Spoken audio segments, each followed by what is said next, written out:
And Sacramento suddenly in the spotlight as the migrant crisis lands in our own backyard. Tonight, the politics, pushback, and finger pointing. To the extent Governor DeSantis is involved in this, he's small and petty, and he should be ashamed of himself.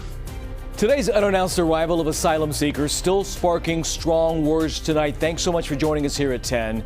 I'm Tony Lopez. And I'm Marley Ginter. Among the strongest words from the governor, who hinted kidnapping charges could be filed. CBS 13's Madison Keevy's live at the Capitol. She spoke with the Attorney General. Madison, is that threat all bark and no bite?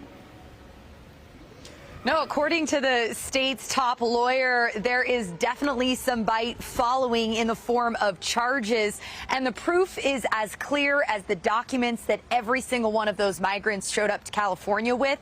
All of them carried the name of the state of Florida and a program that sent them here. They said, where are we? We're in Sacramento, in California.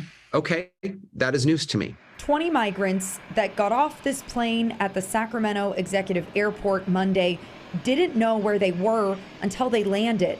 They were enticed, told, led to believe that if they got on this plane, they would be helped to find a job.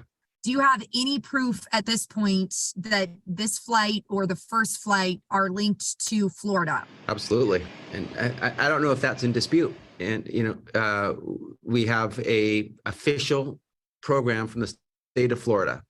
Has a name. It's called the State of Florida's Voluntary Transportation Program. It was funded by state of Florida tax dollars. It's in the public records. It was voted on by the legislature. It was signed by the governor. It's their program. From El Paso to New Mexico to Sacramento, the group of mostly Venezuelan migrants were in the dark. California's Governor Gavin Newsom suggested kidnapping charges. But does Rob Bonta, the state's attorney general, agree?